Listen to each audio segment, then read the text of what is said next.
আসসালামু আলাইকুম, সবাইকে স্বাগত জানাচ্ছি যুক্তরাষ্ট্রের নিউ ইয়র্কের চ্যানেলের স্টুডিও থেকে নিয়মিত আয়োজন সংবাদপত্রে এই সপ্তাহ অনুষ্ঠানে। সাথে আছি আমি মাইনুল ইসলাম। সুপ্রিয় দর্শক, আমাদের এই অনুষ্ঠানে আমরা আলোচনা করি যুক্তরাষ্ট্র থেকে এবং উত্তর আমেরিকা থেকে প্রকাশিত সংবাদপত্রের শিরোনামগুলো নিয়ে। আজকে আমাদের সঙ্গে অতিথি আছেন রতন তালুকদার, সম্পাদক সাপ্তাহিক জন্মভূমি। কেমন আছেন আপনি? আমরা শুরুতেই সংবাদপত্রের শিরোনামগুলো দেখে নিতে চাই। ধন্যবাদ মাইনুল। ঠিকানা, কিংস পার্টি মেলছে ক্ষমতার ডানা, ইউনূসের প্রস্থানের অপেক্ষায় দিল্লি। ভোট বর্জন করতে পারে বিএনপি, দলীয় প্রতীক হিসেবে নিষিদ্ধ হচ্ছে নৌকা, উপদেষ্টা পরিষদে আসছে রদবদল। সাথে একটি গুরুত্বপূর্ণ সংবাদ, সৌদি আমিরাতকে টপকে রেমিটেন্সের শীর্ষে যুক্তরাষ্ট্র। প্রথম আলো, মানুষের মধ্যে গণ অভ্যুত্থানের আকাঙ্ক্ষা তৈরি হয়েছে, বৈষম্য বিরোধীদের নতুন দল নিয়ে শক্ত অবস্থানে বিএনপি, কোন পথে আওয়ামী লীগ। নাইকো মামলায় খালাস পেলেন খালেদা জিয়া। সাপ্তাহিক বাঙালি, নিউ ইয়র্কের ডিমের ডজন $13। এবছরও বাংলাদেশের বাইরে বসবাসরত শতাধিক লেখকের বই প্রকাশিত। পদচ্যুত করার হাত থেকে মেয়রকে রক্ষা করলেন গভর্নর। জাতিসংঘের প্রতিবেদনে বড় ধাক্কা, দল নিষিদ্ধের ভয়ে আওয়ামী লীগ। সাপ্তাহিক দেশ, শেখ হাসিনাকে পুনর্বাসনে ব্যর্থ মোদি।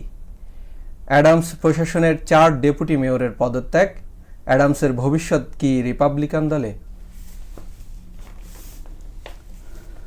সাপ্তাহিক আজকাল, তারেককে নিয়ে নানামুখী ষড়যন্ত্র, নিউ ইয়র্কে মহান 21 উদযাপিত। যুক্তরাজ্যেও অবৈধ অভিবাসী ধরপাকড়, চারদিকে আতঙ্ক। নিউ ইয়র্ক সময়, এরিক অ্যাডামসের দুর্নীতির মামলা, বন্ধ হচ্ছে নিউ ইয়র্কের কনজেনশন প্রাইসিং। ট্রাম্প জামানায় ঢাকা ওয়াশিংটন সম্পর্কের যত চ্যালেঞ্জ। সাপ্তাহিক সাদা কালো, রাতের ভোটের কারিগরদের বিরুদ্ধে ডিরেক্ট অ্যাকশন, মামলামুক্ত খালেদা জিয়া। নতুন দলের আত্মপ্রকাশে সিরিজ বৈঠক, নেতৃত্ব নিয়ে সমঝোতা। বহু বাংলাদেশি মেক্সিকো সীমান্তে আটক। সাপ্তাহিক জন্মভূমি, আপনি যার সম্পাদক, তার অনেকগুলো শিরোনাম আছে। তার মধ্যে আমরা গুরুত্বপূর্ণ যেটা মনে করেছি, বাংলাদেশ ভারতসহ বিভিন্ন দেশে প্রকল্পে অর্থায়ন বাতিল করেছে যুক্তরাষ্ট্র। আমরা শুরুতে যদি আপনার পত্রিকার যে শিরোনাম সেটি নিয়ে কথা বলতে শুরু করি, যে কেন এই প্রকল্পগুলোর অর্থায়ন বাতিল হলো বা ট্রাম্প কেন করলেন হঠাৎ করেই? ধন্যবাদ মাইনুল, এবং আমাদের দর্শকদের ধন্যবাদ জানাচ্ছি। অ্যাকচুয়ালি আপনি যে আমাদের নিউজটা নিয়ে যে কথা বললেন, সেই নিউজটা কিন্তু দুটো পার্ট। অ্যাকচুয়ালি অর্থ যেটা বাতিল করা হয়েছে ইউএসএইড থেকে, সেটা কিন্তু একটা নিউজ। আরেকটা নিউজ হলো বাংলাদেশে এবং ভারতে বিভিন্ন রাজনৈতিক কর্মকাণ্ডে ইনফ্লুয়েন্সের জন্য, স্পেশালি ট্রাম্প নিজেই বলেছেন গত বৃহস্পতিবার ফ্লোরিডাতে একটি কনভেনশনে, যে বাংলাদেশের পলিটিক্যাল ল্যান্ডস্কেপ পরিবর্তনের জন্য বা ভারতে নির্বাচনে ভোটারদের অংশগ্রহণের প্রেক্ষিতে যাতে বিপুল সংখ্যক ভোটার অংশগ্রহণ করে সে ব্যাপারে অর্থায়ন করেছিল যুক্তরাষ্ট্র। যদিও এই প্রসঙ্গটা নিয়ে ভারতে প্রচণ্ড আলোচনা চলছে এবং ভারতীয় সরকার দল বিজেপি দায়ী করছে প্রধান বিরোধী দল অ্যাকচুয়ালি জাতীয় কংগ্রেসকে, এবং এটার একটা কারণও আছে। জাতীয় কংগ্রেসের যে প্রধান নেতা রাহুল গান্ধী, তিনি গত 24 নির্বাচনের আগে একবার বলেছিলেন ভারতের নির্বাচনে ইউরোপিয়ান ইউনিয়ন এবং আমেরিকার হস্তক্ষেপ কিছুটা প্রয়োজন, এই কারণেই যে ভারতে গণতন্ত্র হুমকির মুখে। তো ভারত প্রসঙ্গে যাচ্ছি না, বলি বাংলাদেশ প্রসঙ্গে যেটা, সেটা হলো বাংলাদেশের পরিবর্তিত পরিস্থিতিতে জুলাই বিপ্লবের পর বাংলাদেশের যে রাজনৈতিক উত্থান পতন বিভিন্ন ক্ষেত্রেই প্রভাবিত হচ্ছে।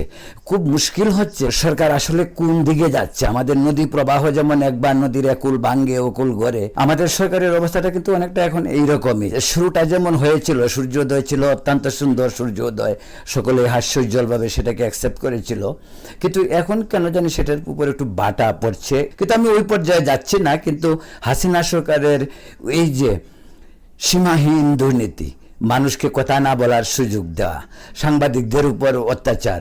আপনাকে একটা এক্সাম্পল বলি, যে সাগররুনি হত্যাকাণ্ড। সাগররুনি হত্যাকাণ্ডটা আছে কত বছর, দেখেন শেখ হাসিনা আসার পরপরই সেই ঘটনা নয়, এবং তার বিচার তার বিচার এখনো সম্পন্ন হয়নি। তারপরে আপনি গুণ কম, আপনার সঙ্গে আমি দ্বিমত পোষণ করতে পারি, ইলিয়াস আলীর কথাই বলছি। ইলিয়াস আলীটা এই কারণেই বলছে যে সে একটা প্রমিনেন্ট ফিগার ছিল। এখন আপনি আপনাকে বলেন, আপনার সঙ্গে আমার মতের পার্থক্য থাকতে পারে, আমি ভিন্নমত পোষণ করতে পারি। গণতন্ত্রে ভিন্নমত পোষণ করাটা অনস্বীকার্য এবং এটা গণতন্ত্রের একটা পার্ট। আপনি যদি আপনার কথাই বলতে না পারেন, তাহলে আবার কিসের গণতন্ত্র? তাহলে তো আর গণতন্ত্র হলো না। তো গণতন্ত্রে যদি আপনি আপনার বক্তব্য বলতে না পারেন, গণতন্ত্রে যদি আপনি সুশীল চর্চা না করতে পারেন, মানুষের মুখ চেপে ধরেন, তাহলে তো এটা গণতন্ত্র হলো না। এক্স্যাক্টলি 14 বছর বা 15 বছর 16 বছর যাই বলেন, আমি প্রথম শেখ হাসিনার 4-5টা বছরকে বাদ দিতে চাই 16 বছর থেকে। পরের যে পার্টটা অত্যন্ত ভয়াবহ। আমি পার্সোনালি আমি মুক্তিযুদ্ধের চেতনায় বিশ্বাস করি, আমি বঙ্গবন্ধু বিশ্বাস করি। আওয়ামী লীগের রাজনীতি আসলে কোন দিকে যাচ্ছে? মানুল, আপনাকে আমি একটা কথা বলি, আওয়ামী লীগের সবাই চুর না। শেখ হাসিনাকে একটা চক্র, এটাকে একটা বলতে পারেন যে পলিটিক্যাল সিন্ডিকেট, যেমন বিজনেস সিন্ডিকেট থাকে, সেরকম একটা পলিটিক্যাল সিন্ডিকেট শেখ হাসিনাকে আবৃত্ত করে রেখেছিল। কিন্তু এটা এক জিনিস, কিন্তু আওয়ামী লীগের তৃণমূল পর্যায়ের অনেক লোক আছে যারা মনে প্রাণে জান দিয়ে আওয়ামী লীগকে পছন্দ করে, বঙ্গবন্ধুকে পছন্দ করে। তবে যে পরিমাণ শেখ হাসিনার আওয়ামী লীগের তৃণমূল নেতা কর্মীরা নিগৃহীত হয়েছে, বৈষম্যের শিকার। অ্যাকচুয়ালি আসল বৈষম্য তো আওয়ামী লীগের ভিতরে শেখ হাসিনা নিজে করেছেন। তার দলের কতিপয় লোক, বেশ কবের আওয়ামী লীগ ছিল। আপনাকে যদি আমি প্রশ্ন করে, সেক্ষেত্রে সে যদি আপনি পুরখাওয়া আওয়ামী রাজনীতিবিদদেরকে বলেন, যেমন তুফাইল আহমেদ, আমু বা লতিফ সিদ্দিকী, আমি এই বলতেছি যে এইরকম, তো এইরকম তো দরবেশ ছিলেন না। দরবেশ তো নতুন আগমন। এইরকম দরবেশের মতো অনেক দরবেশ শেখ হাসিনাকে আবৃত্ত করে রেখেছিল, যার ধরেন আওয়ামী লীগের এই চূড়ান্ত পরিণতি বা ভয়াবহ ভরাডুবি। এই প্রসঙ্গটা হয়তো অন্য সময় কথা বলা যাবে। তো একটু ভিন্ন প্রসঙ্গে সেটাই বলছি, আপনি অংশ নিচ্ছি। সুতরাং এইখানকার যে বাঙালি কমিউনিটি রয়েছে, অর্থাৎ আমরা একটি শিরোনাম দেখলাম যে যুক্তরাষ্ট্রে ঢুকতে গিয়ে অভিবাসী যারা হতে চান এখানকার, তাদেরকে আটক করা হয়েছে। হ্যাঁ, ওই প্রথম প্রসঙ্গটাতে যেই 30 সেকেন্ড একটু বলি যে ট্রাম্প কিন্তু ফ্লোরিডাতে ওপেন আমেরিকান প্রেসিডেন্টের মুখ দিয়ে সরাসরি একিউজ করা কোনো জিনিস থেকে, এই যে একটা ন্যারেটিভ, এটা কিন্তু আগে আমেরিকান পলিটিক্সে ছিল না। যেমন মোদি এবং ট্রাম্পের বৈঠকে ট্রাম্প কিন্তু স্বীকার করে নাই যে ডিপ স্টেটের ভূমিকা ছিল, কারণ এক গভর্নমেন্ট চলে গেলে আরেক গভর্নমেন্ট আসলে পরে গভর্নমেন্টের কিছু হাইড অ্যান্ড সিক পলিসি থাকে, সেগুলিকে তারা রেসপেক্ট করে। তো বাংলাদেশের ব্যাপারটা বা ভারতের ব্যাপারটা এবার যেটা ফ্লোরিডাতে ট্রাম্প বলছে, সেটা কিন্তু একেবারে প্রেসিডেন্টের মুখ থেকে সরাসরি বলা, এবং ট্রাম্প কিন্তু পরিষ্কার করে বলছে $29 মিলিয়ন বাংলাদেশকে দেওয়া হয়েছিল। পুরাটা দেওয়া হয়েছিল কি হয়েছিল না, কিন্তু আপনি যেটা বলছেন হুইচ ইজ রাইট, এটা কিন্তু ডিফারেন্ট নিউজ। যে তারা যেটা নাকি ইলন মাস্ক এবং ট্রাম্প তারা মনে করেছে যে বাইরে, এটা শুধু কিন্তু বাংলাদেশ না, পৃথিবীর আরো অনেক দেশ, এমনকি ইউরোপিয়ান দেশ, অনেকগুলি ইউরোপিয়ান দেশের এর মাঝে ইনভলভ আছে, যে ওদের এইগুলিকে বন্ধ করা হয়েছে, যেগুলি তারা মনে করে যে রিয়েলি আননেসেসারি। আমেরিকান পয়সা কেন ওদেরকে দেওয়া হবে? ট্রাম্প তো নিজেই বলছে যে ভারতকে আমরা পয়সা দিব কেন, ভারতের নিজেরই অনেক পয়সা আছে, আমরা পয়সা দিতে যাবো কেন? বাংলাদেশের ব্যাপারটা অন্যরকম। কিন্তু বাংলাদেশের পয়সাটা যেটা দেওয়া হয়েছে, সেই পয়সাটা যদি অ্যাকচুয়ালি এনজিও এর মাধ্যমে দেশের উন্নয়ন, আর্থসামাজিকতা, ইনফ্রাস্ট্রাকচারের জন্য যদি দেওয়া হয়ে থাকে, সেটা ভালো, সেটা আরো বেশি দিক না, আমরা তো তা চাই। আমাদের দেশের ডেভেলপমেন্টের জন্য যদি ইউএস আমাদেরকে পয়সা দেয় এবং দিচ্ছেও, আপনাকে একটা ইনফরমেশনের জন্য বলি যে আমেরিকান এইডস বাংলাদেশে 72 থেকে এখন পর্যন্ত এখনো হাইয়েস্ট, সর্বোচ্চ। তো এটা আলোচনায় আসার দরকার। এটা বাংলাদেশের বিভিন্ন পত্রপত্রিকা আসে না, আস্তে আস্তে জিনিসটা আলোচনা আসবে, আমি শিওর। তো আমি মনে করি যে আপনি যে দ্বিতীয় কথাটা বলছেন যে ঠিকানা, যে প্রথম পাতায় যে নিউজটা হয়েছে, সেখানে দেখুন বাংলাদেশের পলিটিক্সটা সবসময় আবৃত্ত হয় একটা ইন্টারন্যাশনাল ব্যাকগ্রাউন্ড, এটার পিছনে সবসময় কাজ করে। ভারতের সাথে যে সম্পর্ক উন্নয়নে কাজ করছেন ডক্টর ইউনূস, সেটি আসলে কোনো সুফল বয়ে আনবে বলে মনে করছেন আপনি? খুব ভালো একটা প্রশ্ন করেছেন আপনি, ভালো একটা প্রসঙ্গ আপনি আলোচনায় এনেছেন। বাংলাদেশের যে ভৌগোলিক পরিস্থিতি, সেই ভৌগোলিক পরিস্থিতি এবং আর্থসামাজিক অবস্থা এবং ভারতের সঙ্গে বাংলাদেশের যে জন্মলগ্ন থেকে যে রিলেশন, সেই রিলেশনকে মাথায় রাখতে হবে। এবং আমরা যেহেতু সব ধরনের বিজনেসের সঙ্গে ভারতের সঙ্গে ইনভলভ, এজ ফর এক্সাম্পল আপনি বলেন পদ্মা সেতু যখন করা হয়, পদ্মা সেতুর অধিকাংশ মেটেরিয়ালস ভারত থেকে আনা হয়েছে, চায়না নিজেই আনছে। কেন আনছে? তাদের ক্যারিং খরচ যাতে কম পড়ে সেটার জন্য। অনেক স্টিল, অনেক পাথর, অনেক জিনিসপত্র ভারত থেকেই তারা ইয়ে করছে। তো এটা কারণটা কি? তারা চায়নাতে কি অভাব আছে নাকি পাথরের বা স্টিলের? তারা পৃথিবীতে নাম্বার 1 এখন এই পরিস্থিতি আজকের দিনে। তো তারা ভারত থেকে কেন আনলো? ভারত থেকে আনার উদ্দেশ্য এইটাই যে চায়না থেকে পাথর আনা আমাদের মাদারীপুর পর্যন্ত, আর ভারত থেকে মাদারীপুর পাথর আনার কিন্তু বিশাল ডিফারেন্স। এই ডিফারেন্সটা তারা বুঝতে পারছে। বাংলাদেশ গভর্নমেন্ট কি বলছে যে না, তোমরা চাইনিজ, তোমরা আমাদের ব্রিজ বানাইতেছো, ব্রিজে পাথর তুমি ইয়ের থেকে আনতে পারবে, ভারত থেকে আনতে পারবে না।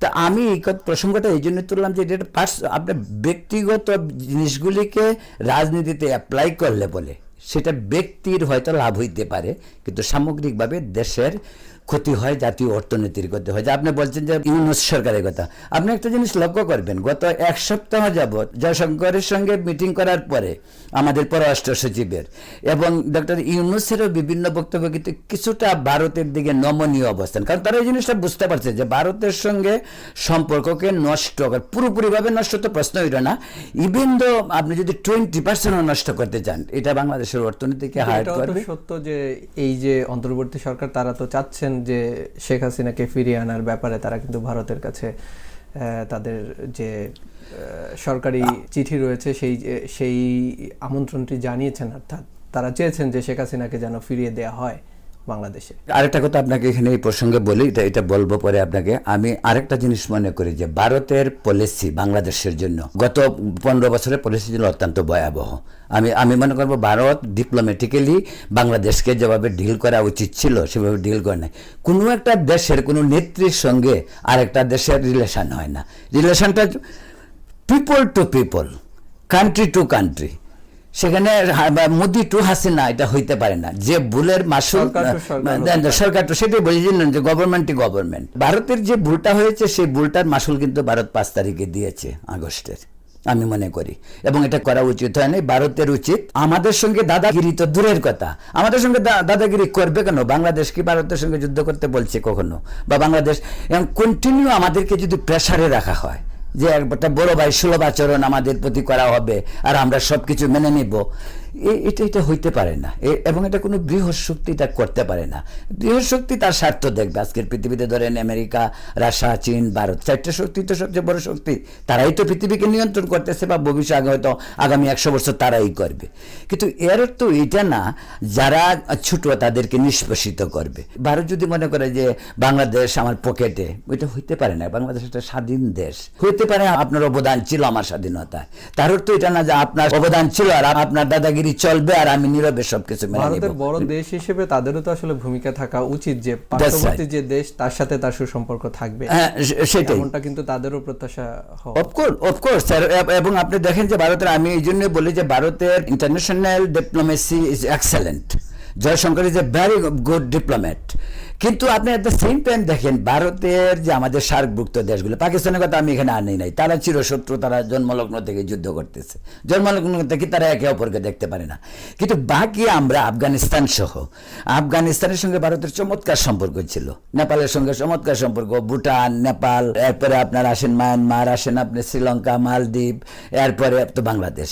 এই দেশগুলি তো ভারতের খবরদারি করার, দাদাগিরি করার দরকার নেই আসলে। একটু ডিপ্লোম্যাটিক বা ডিপ্লোম্যাটিক একটু মানে ওপেন করে দিলে এই দেশগুলি তো কোনো অসুবিধা। আমরা কোথায় যাব? আমাদের আলু, ডিম, চিনি সবকিছুর জন্য আমাদের নির্ভর করতে হয় ভারতের উপর। আমরা যাবো কোথাতে? এটা, এবং আমরা তো ছিলামও, কই রাস্তায় তো কেউ বলে নাই, নামে নাই, জনগণ তো নামে না। আমি তো মনে করি যে বাংলাদেশের জনগণ হলে এক্সেলেন্ট।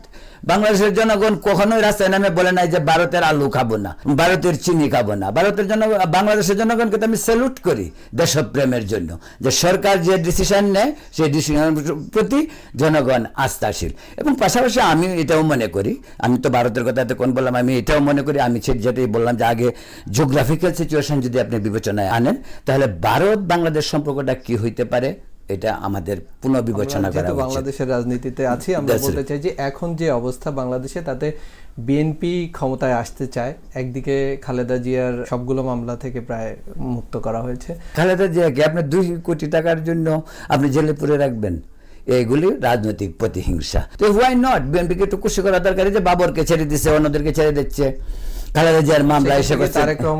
তারেক রহমানকে দেশে ফেরার যে একটা এনভায়রনমেন্ট তৈরি করা, এটা কিন্তু তারা দেখাচ্ছে। বিএনপি ইলেকশন করবে না, সবকিছুই হবে, খালেদা জিয়াও দেশে থাকবে। তারেক রহমানের কিন্তু এখনো 4টা মামলা কিন্তু ঝুলতেছে তার উপরে।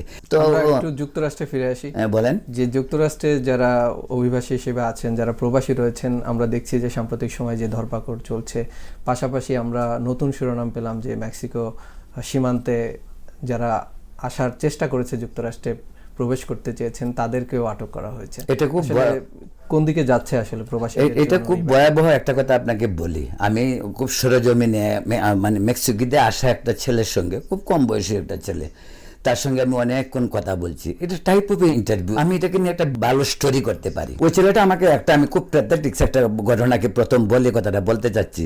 তার যে সঙ্গী ছিল, সে যখন ব্রাজিল থেকে আসতেছিল গহীন জঙ্গলের ভিতর দিয়ে, এক জঙ্গলেই তাদের 3-4 দিন হাঁটতে হয়েছে, শুধু অল্প স্বল্প ড্রাই ফুড এমনকি ওখানে পোকামাকড়ও পর্যন্ত খাইতে হয়েছে বাঁচার জন্য।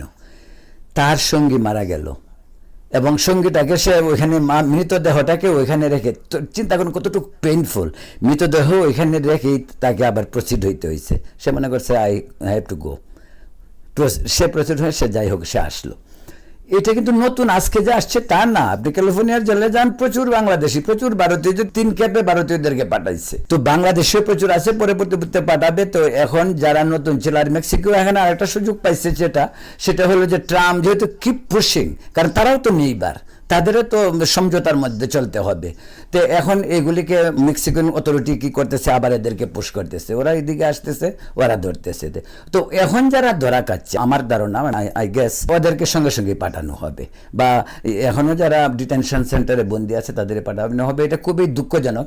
তবে আরো সেট যেটা, যারা অলরেডি এখানে আইসা গেছে, এখন যারা এখানে আছে তাদের জন্য কিন্তু সুখবর নয়। ইভেন তো যারা 20, 30, 40 বছর যাবত আমেরিকা আছে গ্রিন কার্ড, এখন সবচেয়ে তাদের বড় টার্গেটটা কি জানেন? সেটা হলো গ্রিন কার্ড নাই, কেস আছে আপনার, দ্যাটস ফাইন, আপনি কেস করছেন পলিটিক্যাল অ্যাজাইলামের জন্য করছেন, বা বিজনেস ট্রেড জন্য করছেন, বা স্টুডেন্ট বিষয়, স্টুডেন্ট ইয়েতে আছেন, বা আপনি H1-এ আসছেন, সেটা ডিফারেন্ট স্টোরি। কিন্তু যাদের গ্রিন কার্ড নাই, যারা ইলিগ্যাল ইমিগ্রেশনে বিভিন্ন কারণে পলিটিক্যাল অ্যাজাইল, তাদের জন্য সম্ভবত আমার কাছে মনে হচ্ছে যে একটু সে ভয়াবহ। যে কারণে আপনি দেখবেন এটার রিয়াকশানটাও কিন্তু আমাদের জ্যাকসনের, এই প্রাণ চাঞ্চল্য জ্যাকসন হাইটস, রাস্তায় হাঁটা যায় না, যেদিকেই যাওয়া যায় সেদিকেই লোক। আপনি দেখবেন জ্যাকসন হাইটের লোকজন অনেক কমেছে, অনেক তরুণ ছেলেবেলে সংখ্যা কম। আপনি নবান্নের সামনে যদি যান, আগে দেখবেন সন্ধ্যার সময় 20, 25, 30টা ছেলে 1 কাপ চা নিয়ে, একজন চা খাচ্ছে, সিগারেট খাচ্ছে, গল্প করতেছে, ঢাকার মতো। পরিস্থিতির উন্নয়ন কি হবে মনে হয়? পরিস্থিতির উন্নয়ন ট্রাম্প যতদিন আছে হবে না। এই কারণেই হবে না, তার এজেন্ডাটাও কিন্তু তাই ট্রাম্পের। সে তো হাইড এন্ড সিক গেমে নাই, সেটা হচ্ছে great America again, America first. একটা জিনিস লক্ষ্য রাখবেন, বিজনেসম্যানদের জন্য তো নিউ ইয়র্ক একটি ভালো জায়গা সবসময়, কিন্তু সেন্ট্রাল গভর্নমেন্ট, কিন্তু এখন এই যে নিউ ইয়র্কের মেয়র এরিক অ্যাডামস, তার বিরুদ্ধে দুর্নীতির মামলা, তার সাথে যারা ছিলেন তারা পদত্যাগ করলেন, এই বিষয়টিও কি বর্তমান প্রেসিডেন্টেরই কারণেই ঘটছে এই ঘটনাগুলো? আপনার ভেরি গুড প্রসঙ্গ, কিন্তু এই প্রসঙ্গটা আপনাকে একেবারে এড়িয়েও যেতে পারেন না। এরিক অ্যাডাম যে নিউ ইয়র্কের কোনো মেয়র, আমি কিন্তু মেয়র কোচ থেকে শুরু করে এখন পর্যন্ত আমি কিন্তু অনেকগুলি মেয়র দেখছি গত 40 বছরে, 45 বছরে।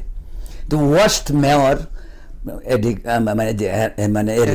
অ্যাডাম, তার সাথে আমি পার্সোনালিও পরিচিত। আমি বেশ কয়েকবার প্রেস কনফারেন্সে সিটি হলে গিয়েছি। সব ঠিক আছে, একটা লোকের সাথে পার্সোনাল সম্পর্ক থাকতেই পারে, কিন্তু সে মেয়র, আমি বলবো যে মেয়র হিসাবে অত্যন্ত দুর্নীতিবাদ সে, এটা আপনি বলতে পারেন, আর অন্য কোনো ওয়ার্ড না। তবে আপনার এই পয়েন্ট ঠিক আছে যে ট্রাম্পের সঙ্গে একটা অ্যাডজাস্ট কেন জানেন, যে নিউ ইয়র্ক সিটি কিন্তু নিউ ইয়র্ক সিটির একটা স্বায়ত্তশাসিত একটা পলিসি নিউ ইয়র্ক সিটির আছে, যেটা হলো যে আপনার মেয়র ইচ্ছে করলে ইলিগেল যারা আছে ওদেরকে সে আশ্রয় দিতে পারে। আপনার মনে আছে কিনা জানি না, যে ক্যালিফোর্নিয়া থেকে যখন ব্যাপকভাবে আসতেছিল, তখন বাস ভরে ভরে নিউ ইয়র্কে আসতেছিল, নিউ ইয়র্ক মেয়র কিন্তু তখন এটা অ্যালাউ করছিল। এটা যদি শিকাগো মেয়র অ্যালাউ না করে তো শিকাগো যেতে পারবেন না। আজকে যদি মিনেসোটাতে অ্যালাউ না করে মিনেসোটা যেতে পারেন, কিন্তু নিউ ইয়র্ক অ্যালাউ করছিল, কিন্তু নিউ ইয়র্ক কিন্তু এখন ব্যাকআপ, এখন কিন্তু এটাকে ইসে করছে। এই সমঝোতাটা মেয়রের সাথে প্রেসিডেন্টের হয়েছে, এটাও একটা কারণ আপনি ধরে নিতে পারেন। দেখেন এখানে গণতন্ত্র আছে, সব কিছুই বলা যায়, যে হয়তো এইরকম একটা ফয়সালা হয়েছে যে ঠিক আছে তুমি আমার ইলিগালকে এখান থেকে বের করো, আর তোমাকে সেভ করার জন্য আমি আমার চেষ্টা করে যাব। এটা হইতে পারে, not unluckily, it's very much possible, বুঝছেন, এটা হইতেই পারে। এই জিনিসটা আমার কাছে শুনেন, আমার অনেক বন্ধু বান্ধব আছে যাদের কাগজপত্র নাই। আপনি বিশ্বাস করতে পারেন 40-45 বছর আগে আমি আমেরিকা আসছি, আমার সময় যারা আমেরিকা আসছে, যারা আমার ফ্রেন্ড, তাদের অনেকেরও কাগজপত্র হয়নি। I feel very bad for them. যারা এখন এই অবস্থায় আছে, অর্থাৎ মধ্যবর্তী অবস্থায়, যাদের এখনো সিটিজেন হয় নাই, যারা সিটিজেন হতে পারেননি এখনো, তাদের উদ্দেশ্যে কি আপনি বলবেন? আমরা অনুষ্ঠানের একবারে শেষ প্রান্তে। হ্যাঁ, তা আমি একটা কথা আপনাকে এই প্রেক্ষিতে বলে ফেলি। আমার পত্রিকাতে এই সংখ্যা কারেন্ট ইস্যুতে লাস্টের পাতায় টপ স্টোরি ছিল এটা, যে ট্রাম্পকে তো একটা বিজ্ঞাপন ওয়ার্ল্ড ওয়াইড, ন্যাশন ওয়াইড, তার আমেরিকান ন্যাশন ওয়াইড আর কি একটা বিজ্ঞাপন দিচ্ছে, যে সে বিজ্ঞাপনটা কি, যে নিজের ইচ্ছায় তোমরা দেশে চলে যাও, যদি না যাও তো তোমরা ধরা খাবে, ধরা হবে।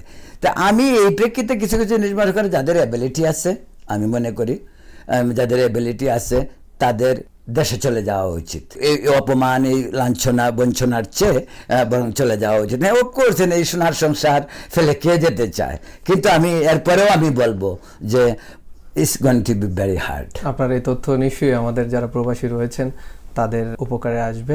আমরা অনুষ্ঠানের একবারে শেষ প্রান্তে। সুপ্রিয় দর্শক, আমাদের সঙ্গে এতক্ষণ থাকার জন্য অসংখ্য ধন্যবাদ আপনাদের। পরবর্তী অনুষ্ঠান দেখার আমন্ত্রণ জানিয়ে শেষ করব। সে পর্যন্ত সবাই ভালো থাকবেন, সুস্থ থাকবেন, চ্যানেলের সাথেই থাকবেন।